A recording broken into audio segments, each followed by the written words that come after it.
Right now on IUSTV News, President Trump is set to address Congress tonight, what the speech is expected to be about, and how some lawmakers are already reacting. Plus, a water main break shuts down the busiest part of campus Monday, the impact it had on this morning's commute. Also, a new eatery is coming to campus. We'll tell you where and what's on the menu. And it was a beautiful day out there today, but we're tracking some rain and winds tonight. We'll tell you all about it coming up.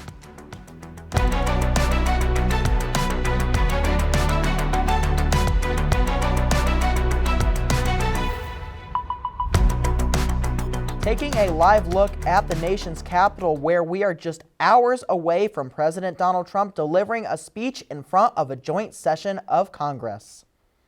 The president is expected to detail his whirlwind first month in office, as well as make the case for his sweeping domestic and foreign policy plans. Thanks for joining us. I'm Dreiman. And I'm DeWitte. You're watching IUSTV News. The speech comes just days after a tumultuous meeting between Trump and Ukrainian President Volodymyr Zelensky. Washington correspondent Julia Benbrook has a preview.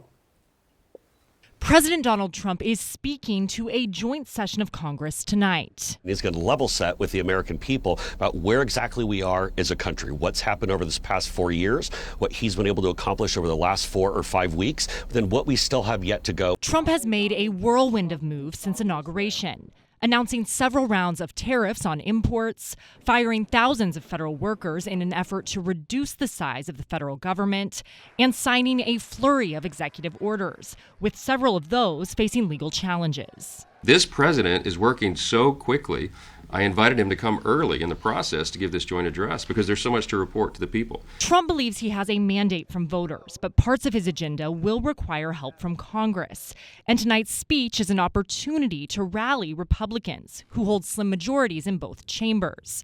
Democrats, though, are pushing back. People are rising up to push back against the assault on the economy, the assault on hard-working families, the assault on our democracy. His speech comes as the country is greeting his goals with skepticism. A recent CNN poll shows that more Americans feel Trump's policy proposals are taking the country in the wrong direction than the right direction. At the Capitol, I'm Julia Benbrook. President Trump's speech is set to begin just after 9 Eastern. You can catch it on all major networks. First Lady Melania Trump will have 15 guests with her during the president's speech. Among the guests, the widow and daughters of Corey Comparator. He's the firefighter shot and killed during the attempted assassination of Donald J. Trump in Pennsylvania last summer. The mother and sister of a murdered Georgia student, Laken Riley, will also be in attendance, and Mark Fogel will be there too. He's the American teacher wrongfully detained for more than 3 years in Russia, who returned to the U.S. last month. All right, turning to weather now. It was a very beautiful Tuesday with lots of sunshine, and it wasn't too cold. But that won't stay the case for much longer. That's a shame. I got to tell you, I was really happy with getting to be in shorts. Isaac Perlich joins us now. Yeah, absolutely beautiful out there today. As we look at our current temperatures across the region, we see 65 here in Bloomington. Up to our north, we see 64 in Martinsville, 63 in Franklin. And then off to our south, we see 65 both in Brownstown and Bedford. But that's going to change tonight as we look ahead to our overnight temperatures. It's going to be very rainy and very windy as well. We have a low pressure system going into the region tonight. So as we see 9 p.m., it'll be rainy out there, 54 degrees. That will continue throughout the night past midnight, and then that rain will start to settle off around 3 a.m. and temperatures will drop down to 51. So definitely want to be cautious out there today. It's going to be pretty dangerous and pretty rainy out there. So that's what we're looking at overnight. Now, as we get to the morning, again, we'll still have some showers around 6 a.m. But as you're going out on that morning dog walk, it should be dry out there. We'll have some clouds and temperatures in the upper 40s, but overall looking like a pretty good morning dog walk on tap tomorrow. Coming up in our full forecast, we will look at those overnight storms again. We'll preview a rain-snow mix we'll see later on in the week, and then we will look at the beautiful weekend that we have ahead. That's all I have for now. Back to you guys at the desk.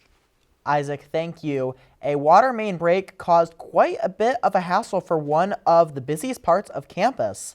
The intersection of 10th Street and Fee Lane has been closed since early this morning. While we don't know what caused the break, the city said crews with Bloomington Utilities are on the scene to repair the leak. The city says the road could open as early as 10 tonight. 7-lane bikers and walkers, heads up. The portion between North Grant Street and North Dunn Street is now closed. Now, this is near the near old Poplar site, which is undergoing an $81 million redevelopment. The 200,000 square foot, 6-story building, including student housing, study spaces, and a fitness center, will wrap up next March. The city cites crane system, detour routes, and the upcoming Kirkwood Avenue closure as factors in the decision, saying the closure creates the, quote, least overall impact, end quote. One local cyclist said the decision was necessary. I really believe the city did the right thing. It is an inconvenience, but the good news is cyclists have other alternatives. They can take another street. They can still use 7th Street. They just need to get away from that hazard. You are encouraged to use the sidewalk on the north side of 7th Street. The closure will last through late November. The Kelley School of Business is welcoming a new dean on March 17th, as current Vice Dean Patrick Hopkins will look to take over the role. Hopkins will be the 13th dean, following current Dean Ash Sony and a long line of notable IU figures, such as Herman B. Wells. As dean, Hopkins will oversee the academic and administrative operations of the Kelley School of Business at both the Bloomington and Indianapolis campuses. Hopkins says he is humbled and energized to be in the position and is looking forward to the future. It's pretty surreal, but overall it's humbling, first of all, to know, all of the alums and students and faculty and staff who have been touched by this school over the years. Our Mike Badroff had an extended interview with Hopkins, and you can look on our website at IUSTVcom.com for the full cut. An IU frat finds itself back on the list for disciplinary action. Bayes Sigma Psi was put on cease and desist last week. It comes as they were already on the list for hazing violations last year. The offense is for alcohol violations. All activities of the frat will be suspended until further notice. Big changes are coming to IU dining in the fall, and it's taken some students by surprise. Our Isaac Perlich has the latest. Isaac? The eatery inside Reed Hall behind me is one of 6 here on IU's campus, but that is changing next school year, and Reed Hall isn't alone. The sign says it all. The Reed Eatery will close on March 15th, clearing the way for a new Starbucks and Poke Bowl restaurant in the fall. Not all students are happy. I think it's kind of stupid because there's free coffee here. Now we're going to have to use dining dollars or whatever for the Starbucks. For others, their lunch plans will have to change. All my classes are right here, so it doesn't really make sense for me to be running to Forest just to run back to these buildings.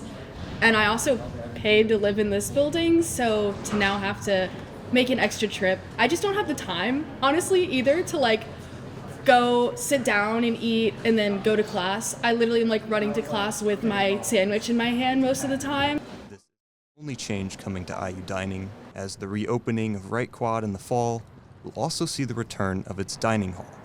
In turn, Wells Library's Book Market Eatery, built as a result of Wright's closure back in 2023, will transition to a food court setup similar to the restaurants inside the Indiana Memorial Union.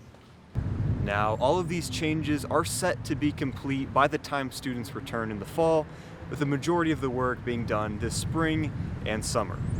In Bloomington, I'm Isaac Perlich, IUSTV News. Thanks, Isaac. The Reed Eatery will remain open until spring break, so you still have some time to eat there.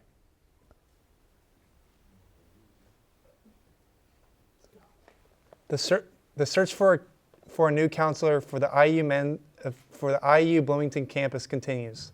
The university has named 2 finalists for the position.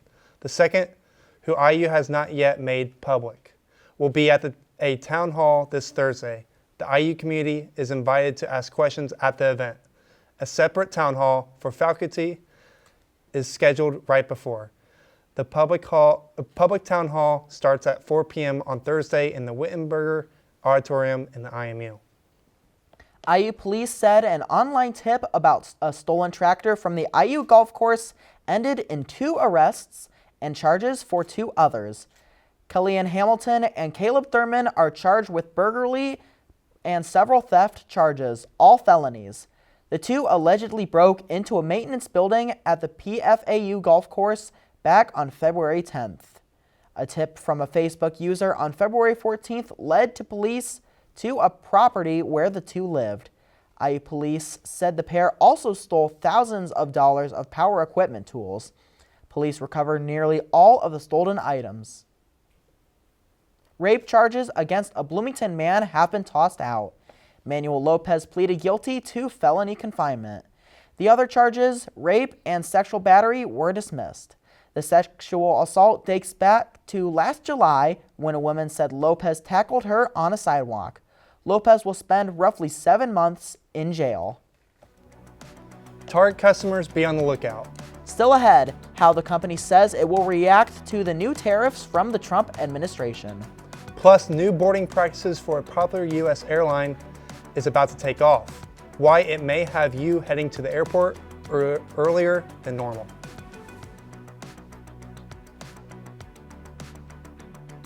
It's tax season. Have you filed yours yet? If not, see how students and volunteers are coming together to make it a little easier. We're back in a few.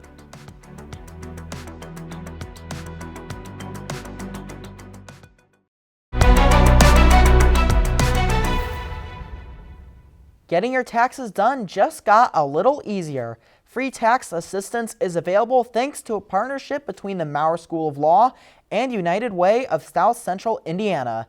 If you made under $67,000 last year, you are eligible. You'll need your W-2 forms, documents from other income sources, your ID, and your Social Security card. The program is completely run by IU law students and volunteers. It runs on Monday and Tuesday nights from 6:30 to 9:30 in room 121 at Beyer Hall. One IU law student says the program is valuable hands-on experience for students. Because taxes can be a stressful time for people, and pretty much everyone has to do it. Last year, the program helped with getting people more than $100,000 in tax returns. The program runs through March 21st. Pope Francis continues his severe battle of pneumonia. The 88-year-old pontiff suffered 2 episodes of acute respiratory failure on Monday. He remains hospitalized and is being treated with supplemental oxygen. The Vatican said he is not in the clear and is still working to recover from his complex situation. The Pope has been at Rome's Gemelli Hospital since mid-February due to a double case of pneumonia. The Pope is still resting and does not have any planned visits for the near future as of right now. Dolly Parton's husband passed away on Monday in Nashville. Parton and Carl Dean have been together for nearly 60 years. No cause of death has been announced. Dean passed away at the age of 82. Parton released a statement saying, quote, "Words can't do justice to the love we shared for over 60 years," end quote. The family has asked for respect and privacy at this time. If you are flying American Airlines later this spring, make sure you are at the gate early. The airline is adding 5 minutes to the boarding times for all of its domestic flights. A spokesperson says the additional time will help relieve some of the congestion on the jet bridge. The airline also says it hopes the move will lower the amount of passengers who have to gate check their carry-on bags. American says flight attendants will now have more time to find space for bags in the overhead bins. The extra time goes into effect on May 1st. It was a historic moment for space exploration. On Sunday, a Texas-based company landed an uncrewed spacecraft on the moon. It's only the second private sector company to complete such a feat. NASA instruments on the lander from Firefly Aerospace will collect data for more than 2 weeks. Experiments will include looking at the moon's magnetic fields and how orbits affect GPS services. The expedition marks Firefly Aerospace's first Blue Ghost mission. Other private companies are expected to follow suit with similar launches. The retail giant Target is warning about a consumer spending decline. Sales began to decline in February, but they expect sales to grow by about 1% this year. This decline may be partially due to the new impact on tariffs. Tariffs took effect Tuesday, causing Mexico and Canada to have a 25% tariff and China imports to 20%. On Tuesday, the opening day of the spring session of Parliament, a session was held in the Serbian National Assembly. Opposition lawmakers interrupted the session by lighting flares and throwing smoke bombs inside of the parliament. In support of anti-corruption protests, a banner was also held reading, quote, "Serbia stands up so the regime falls," end quote. Still to come on IUSTV News, a virus that is known to cause cancer but still has plenty of myths. Find out some of the misconceptions in today's Health Minute. Plus, it's been a very active flu season, but health experts say we may be near the peak. What's behind the reasoning and where the latest numbers stand. Temperatures are in Bloomington, but we've got some storms on the way and some winter weather on the way as well. We'll take a look at our 7-day forecast after this.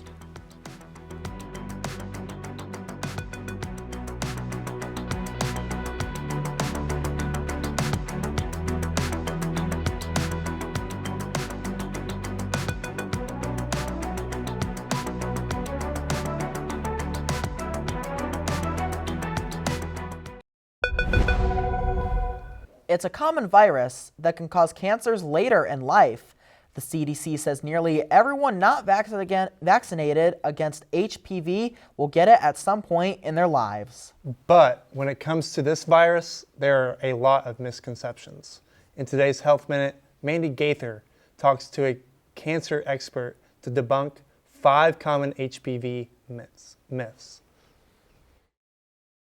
In the U.S., more than 42 million people are infected with types of HPV that can cause disease. Most HPV infections will go away by themselves, but others can last longer and can cause some cancers. 80% of people who have ever had sexual intercourse will have been infected with HPV. Electra Paskett with the Ohio State University Comprehensive Cancer Center says the first HPV misconception is that only women get the virus. In fact, every year in the U.S., HPV causes about 36,000 cases of up to 6 different cancers in both men and women, including cervical, penile, anal, and cancers in the back of the throat.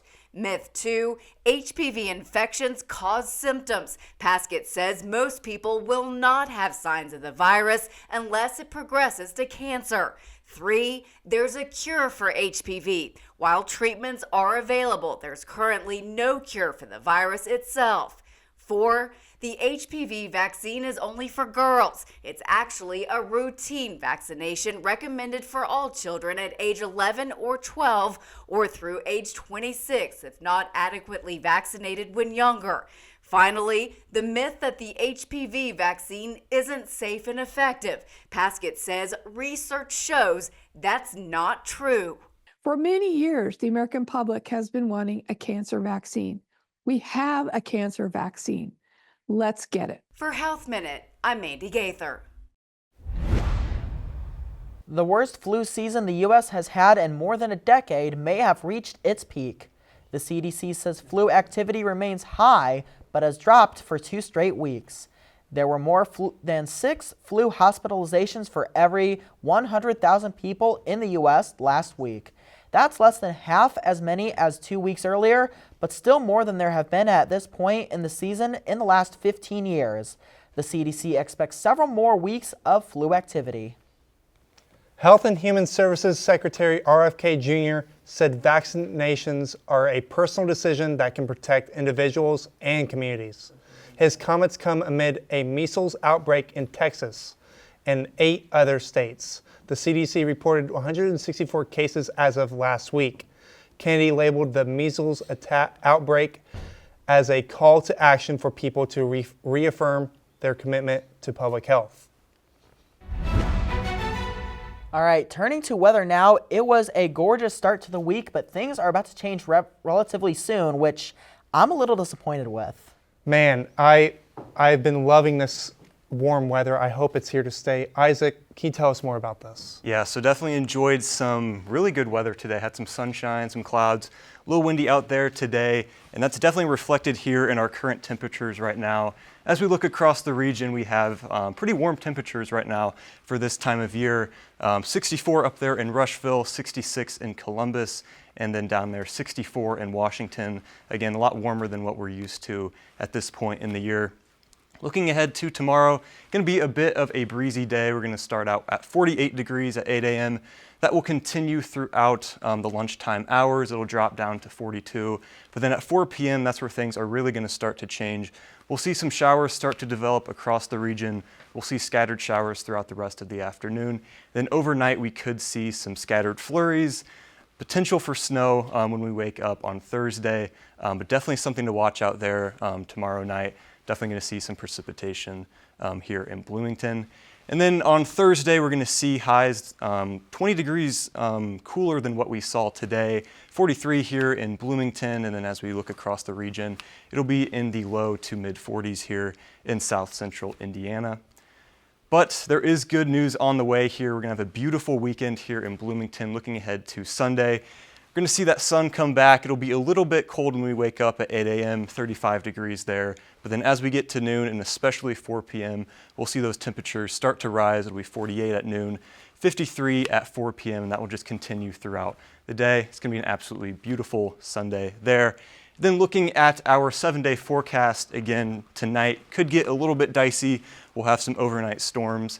That will continue into Wednesday. Again, we're going to have a little bit of a windy day and some potential for flurries there on Wednesday night. But then as we get into Thursday, those clouds will start to break. We'll start to see some sun. And then Friday, again, going to have some scattered showers there. But then as we get to our weekend, again, it's going to be absolutely beautiful. Super sunny for our weekend. It'll be 40s all weekend and into next week. So it's going to be a little bit interesting for the rest of this week. But as we get to the weekend, it'll be absolutely beautiful out there. Yeah, I've been liking, I don't like the rain, but I like the warm temperatures. I'm tired of seeing 18 degrees.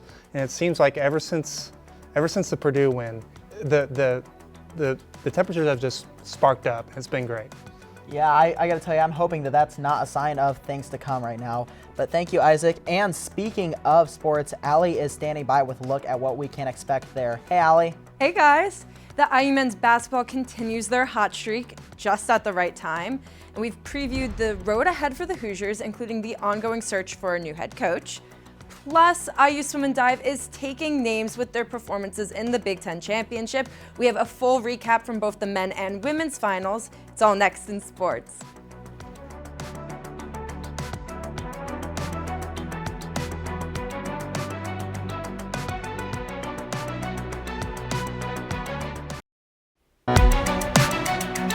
Welcome back, Hoosier fans. I'm Allie Hom, and let's recap all things sports. Indiana women's basketball dominated Purdue in a 77-57, completing a season sweep and securing their 13th straight win over the team from West Lafayette. Cindy Parrish set the tone early, scoring 20 points while Shea Sketsky added 18. The Hoosiers jumped out of a 24-9 first quarter lead and never looked back, pairing efficient offense with strong defense, forcing 10 turnovers and holding Purdue to a 36.5 shooting. Yarden Garza contributed 15 points and set a program record for three-pointers. Indiana now shifts to focus to the Big Ten tournament, aiming to build momentum for a postseason run. Indiana men's basketball has turned its season around with 4 wins in its last 5 games, securing a spot in the Big Ten tournament. They could land anywhere from the number 8 to number 12 seed, with a win over Ohio State guaranteeing them the 8-9 matchup. Their NCAA tournament hopes have improved significantly, with most bracket predictions now including them as a 10-12 seed. The key to their recent success, a lineup change featuring Luke Goody more prominently and moving away from too big approach. With the 2 regular season games left, IU controls its own destiny heading into March Madness. The Hoosiers started the hot streak not soon after their head coach Mike Woodson announced he would retire at the end of the season. Now, with all eyes on the search for a new head coach, our Dylan Dreiman has a breakdown of some of the most names being speculated. Indiana University, 5 national championships, is considered a blue blood. However, 37 years without hoisting the national championship trophy has destroyed that narrative. IU is in a position they've seen before, looking for a new head coach. Here's a brief list of candidates that IU should target this offseason. Number 1 is Bruce Pearl, a respected coach with high energy and motivation. Players play hard for him at Auburn. That will translate to Indiana. Has had interest in the job for a while, but there are 2 downsides. His age is concerning and has had great success the past 2 seasons at Auburn, resulting in him possibly staying in Auburn. Number 2 is Mick Cronin. Is a hothead. I'm upset with everybody in that locker room, my assistant coaches and my players. Record in first year in Big Ten is up and down, but not horrible. Number 3 is Billy Donovan, an experienced head coach in college basketball, 2 national championship coach. Went to the tournament 14 out of the 19 years he was at Florida. But when they're doing that, if you think about this, as he's coming up and they're creating this confusion, where is the next help on this play? Number 4 is Greg McDermott. Has made the tournament 9 times in 14 years as the coach at Creighton. That's it, Mace! Move it, move it, move it, move it, move it! Good, play D now, let's go! Same thing as last time, same thing as last time! Mike Woodson will finish the rest of the season as head coach, and the hunt for a new head coach will begin here soon, if it hasn't already. I'm Dylan Dreiman in Bloomington, IUSTV News. There's no word on when Woodson's replacement will be announced. We'll, of course, keep you posted. The Indiana men's swim and dive dominated the 2025 Big Ten Championship, winning their 4th straight title and 7th in 9 years, with a record-setting 1,597 points. Their 448-point margin over the second-place Michigan was the largest in conference history. The Hoosiers set 3 Big Ten records, including standout performances in the 20-yard medley relay, 100-yard and 200-yard backstroke, 400-yard freestyle relay. Junior Owen McDonald broke multiple records, and Indiana swept several events showcasing depth across swimming and diving. They now turn their focus to the NCAA championship on March 26th. Indiana women's swim and diving dominated the final day of the 2025 Big Ten Championship, medaling in every event and securing a runner-up team finish. The Hoosiers led the conference with 8 titles and 18 medals, highlighted by standout performances from senior Anna Peplowski and sophomore Miranda Grana, each earning 6 medals. Peplowski set the 210 big records, while Skylar Liu won both the 3-meter and platform diving titles, earning diver championship honors. The team now turns its focus also to the NCAA championship in March. And for the latest on all things IU sports, be sure to tune in each week to Hoosier Sports Night. You can catch it Thursdays on IUSTV. And that's all for sports. Back to you at the desk. Allie, thanks. Now let's get one last check of that 7-day forecast. What do you got for us, Isaac? Yeah, so this week going to be a little bit of a mixed bag looking at our 7-day forecast. Again, tonight we have that low pressure system rolling in. Winds could get up to 40 miles per hour tonight, so definitely something to watch out tonight. That will continue into tomorrow. Again, we'll see some scattered showers, the possibility of some flurries as well. Thursday will be partly cloudy. We'll see highs in the 40s. And then Friday, again, it's going to be cloudy. We'll get up into the 50s, but you could see some rain return. By the time we get to Saturday and Sunday, all of that will be gone. It will be a nice sunny weekend, so absolutely beautiful.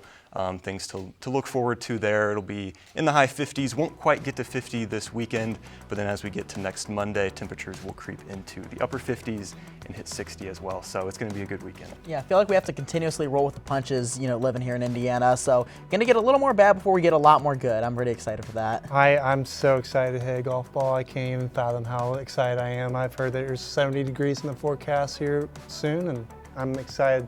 Isaac, thanks, and thank you for watching IUSTV News. For updates between newscasts, check out IUSTV.com. And be sure to follow us on Facebook, Instagram, and X. We're back here next week. See you then.